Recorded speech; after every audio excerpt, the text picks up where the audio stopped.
Hello, Sue Rose Minahan with Talk Cosmos Chat. And today I'm with Katherine Metcalf of the Moonbeam Team with Talk Cosmos. And Katherine also has her site at katherinemetcalf.com. And you can find that on the guest information on our website. But Katherine is here to share her insights about the full moon that is coming up on January 28th, or might be today. No, it won't be today. It'll be a little bit ahead. So, Katherine, good morning and great to connect.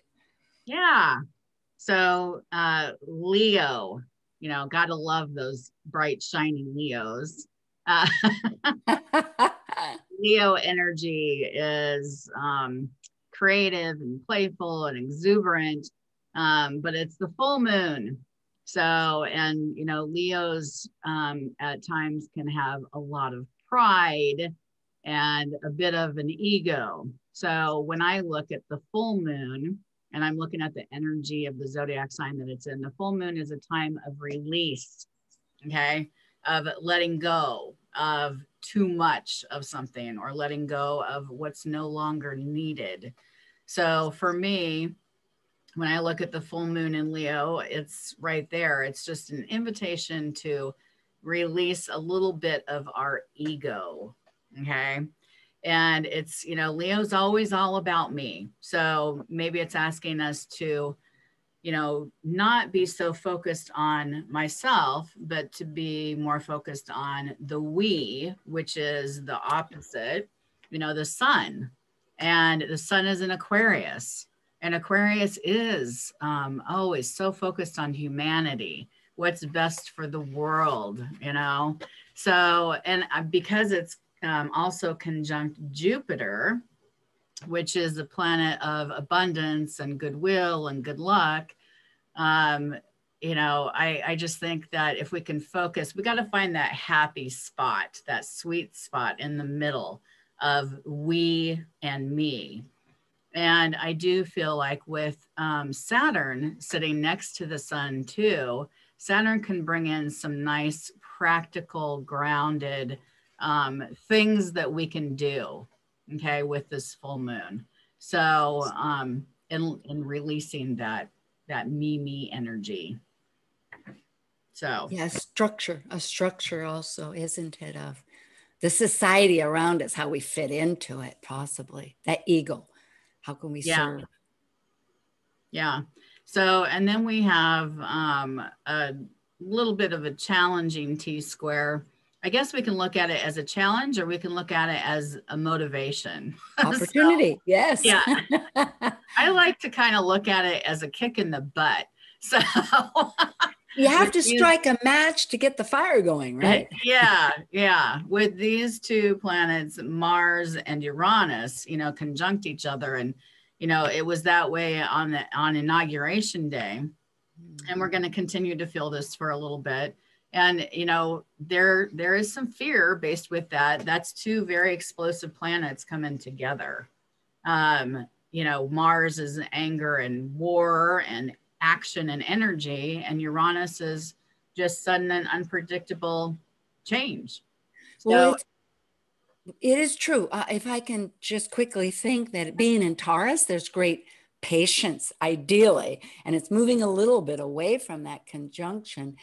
But yes, potentially that is an option of that explosive ability. So it's hopefully harnessing more of that patience and involved, I would think. Yeah. Thank goodness it's in Taurus now. So yeah. So, and that's where I look at it too, is instead of it being, a challenging T-square, I think we can look at it as a motivational point. Okay. So, so it's time for us to actually move out of our comfort zone. Okay. Like face our shadow and embrace a new and creative approach with truth at its core, with all that Aquarian energy, I think. So that dovetails, Katherine, I'm thinking, with the comfort zone and the ego, because one can begin to want to feel entitled that their comfort zone is their way. So that's good points to bring out. Yes. Yeah. Yeah. I did look up the Sabian symbol of this, of this full moon. So instead of 9 degrees Leo, we add 1 degree. So we look at 10 degrees Leo.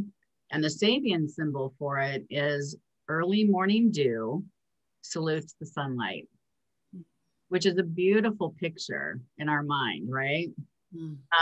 But it also referred to the space between the dark night of the soul and the sunrise. So it's almost a little area of limbo there. Were you going to bring in, that seems to indicate the ruler of Taurus when you were saying about getting out of the comfort zone? That would be values of Venus, and it's right conjunct Pluto, which is certainly the dark soul there. Yeah. Yes. Beautiful. It totally ties into that. Yeah.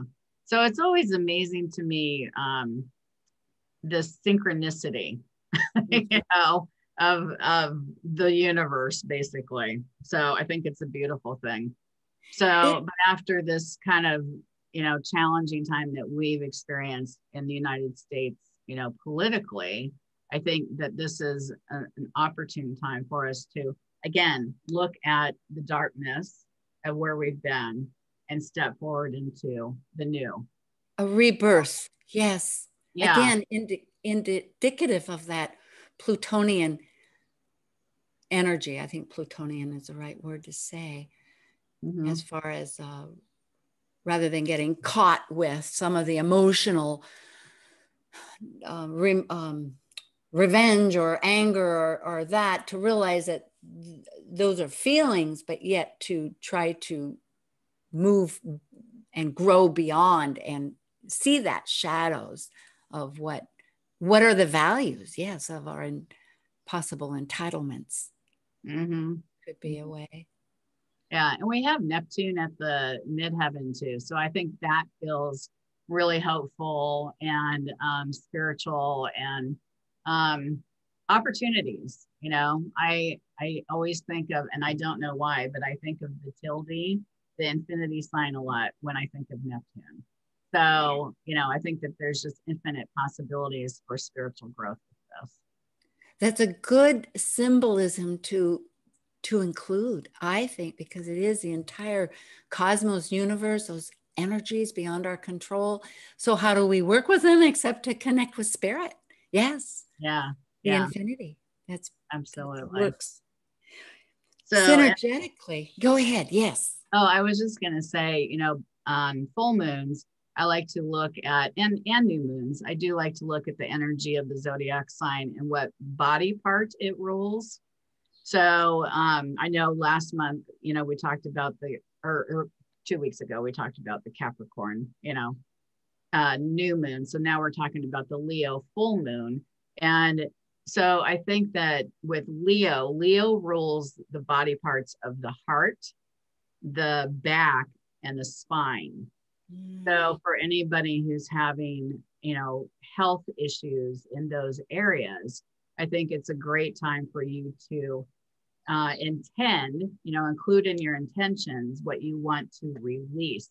So if you're having health issues with the heart, back, or spine, you can say, I release the pain that I'm feeling in my back, or I'm releasing the heartache that I've been experiencing. So yeah, I just think it's a powerful time. When I do full moon intentions, I write it down on a piece of paper. What is it that I want to release? And I'll go to that Leo energy. Do I have too much ego? Am I too focused about me? Am I feeling blocked with my creativity? Because Leo is fully, creative, but it's blocked. So I'll write down what I want to release, and then I will say it out loud, and then I will either rip it up or I'll go burn it. Yay! Well, that is perfect. Really, and It is very true. One can get caught in that web of, oh, what's wrong? And then you realize, well, is it all about my attention? So thank you. We Yeah. will honor that love within. And I appreciate so much, Katherine. This is with Katherine Metcalf. And do subscribe, and we'll be glad to get your comments. All right. Thank you so much. Yeah. Good night.